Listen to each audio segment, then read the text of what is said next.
Welcome back, everyone. We have an update from American Tungsten and Antimony Limited, which trades on the OTCQB under the symbol ATALF and on the ASX under the symbol AT4, and is advancing critical mineral development in Tier 1 U.S. jurisdictions with a strategic vision to become a vertically integrated, conflict-free supplier to the West. We have a video by the Managing Director, Andre Booyzen. Let's roll it.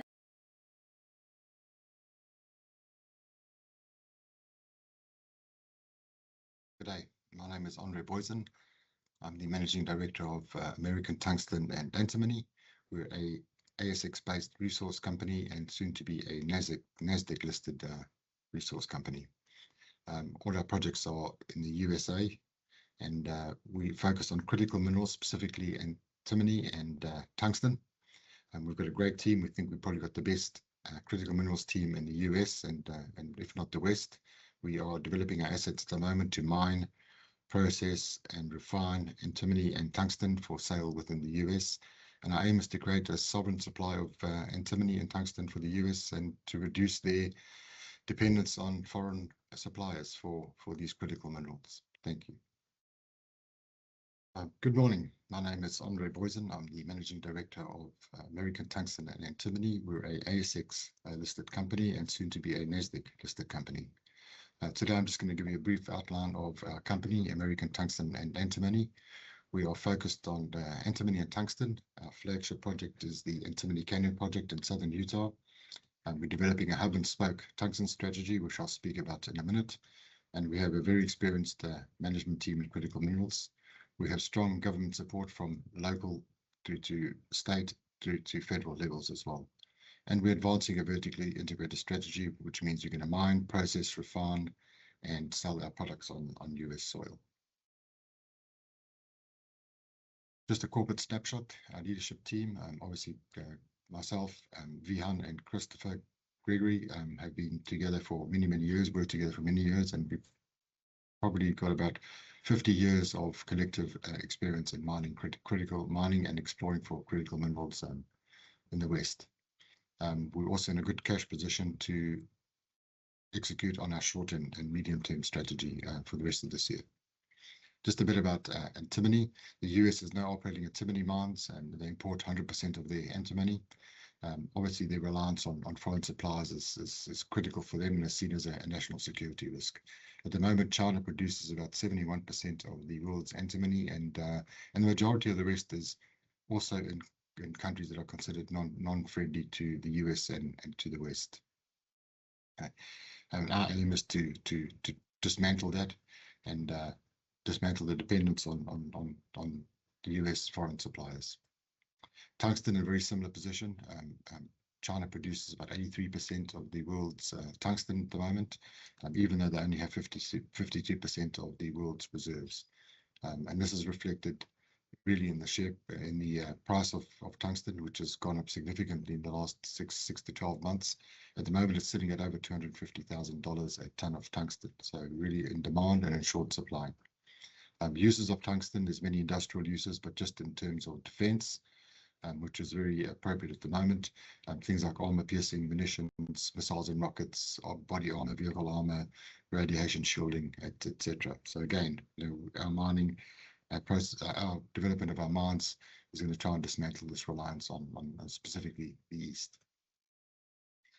Again, a snapshot of our company and our assets. We have 4 assets in the US. Antimony Canyon project, which is in southern Utah. We have the Dutch Mountain Tungsten project and mill, which is in northwestern Utah. And we have the Tennessee Mountain Tungsten project in northern Nevada with not too far from there, the Nightingale Tungsten project. And I'll talk a bit about these projects in a few minutes. Just the Antimony Canyon project in southern Utah. If you look at the blue areas on this presentation, those are what we call patented claims. So that's private land that is owned by the company, and we own the full mineral rights on that, and which really means that all our permitting has to go through state level permitting and not federal permitting, which means the permitting is pretty quick. Turnaround on that is pretty quick, and as I said before, we've got good support from the Utah state in particular. The area in red outlines our 311 patented claims, and that is on federal land. So we've estimated just on the patented claims, we have a exploration target of up to about 7 million tons of ore, up to 2.3% grade antimony, and containing about 150 plus tons of antimony metal. Okay, so we're actually drilling at the moment, and we are getting some good results, right up to about 60% intercepts of about 60% antimony. Talk a bit about tungsten. We have developed this hub and spoke strategy. So what we really have is a central hub, a refining hub, and then the spokes would be our 3 assets, which is Dutch Mountain, Tennessee Mountain, and Nightingale. Dutch Mountain in particular, we also have a big chunk of private land, which is contains a fully permitted mill, which we're busy refurbishing at the moment. We also have Tennessee Mountain, which is in northern Nevada in Elko County. That's about a classic skarn system with about 5 kilometer strike length. Again, near surface. In fact, all these deposits are near surface, which really lends itself to pretty fast exploration drilling and open pit potential, which is a lot cheaper from a mining point of view. Historical estimates at Tennessee Mountain is about 780,000 tons of grading at about 0.5% tungsten, and that's a pretty large resource. And we've already submitted a application for our drilling permits at Tennessee Mountain, and we hope to get that back pretty soon. Nightingale in Nevada, very similar, also about a 3-mile strike length. The historical mine there was the Alpine mine, and the Garfield Force mine, which also mined about 2,000 tons of tungsten, grading at about 1% tungsten. So again, all these sites lend themselves to modern systematic exploration techniques. A bit more about Dutch Mountain. So we're looking at Dutch Mountain to be the central hub, because of the private land and the permitting, the foster permitting. But we're also speaking to the military people up at the Hawthorne Army Base in northern Nevada, northwestern Nevada. They're also keen to host us, host our refinery there. Besides the fully permitted mill on private land, we also have 3 distinct assets there: Fraction Lode, EHB Lode, and Stardust Mine, all previously mined. And we also submitted a application to start some exploration drilling and confirmation drilling in that area.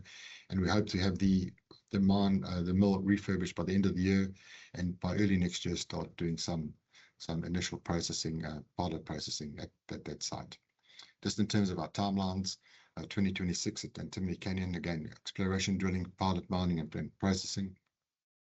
And then at Dutch Mountain, exploration drilling, some continue our geophysics work, and finish our mill refurbishment and upgrade.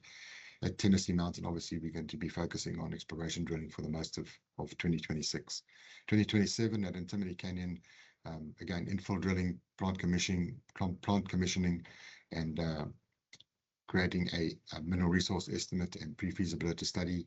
Dutch Mountain, again, start our pilot mining and processing with expansion drilling.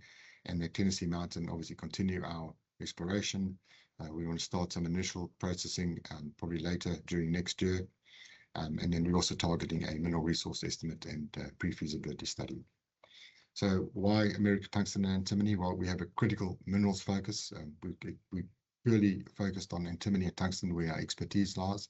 And it's 2 of the most supply constrained critical minerals essential for the US defense and in general industry. All our assets on the US, so we intend we have a vertically integrated model where we're going to mine, process, refine, and supply all our products to the US market. We have fully permitted infrastructure on private land, specifically at Dutch Mountain. We're also looking at a antimony smelter. We're working with Metso, and we're pretty far advanced with the design of the smelter. And that smelter is probably going to be housed in southern Utah as well. We have an accelerated path to production. We want to get ACP, the Antimony Canyon project, into pilot production by the end of this year, and obviously have our tungsten mill refurbished by the end of this year, and have a lot of our permitting in place in this year as well. And lastly, we're just really relying on local, state, and federal governments for their support, which we have. We've met with representatives at all levels and in all areas, and we could getting really fantastic support from them. Thank you very much for your time, and chat soon.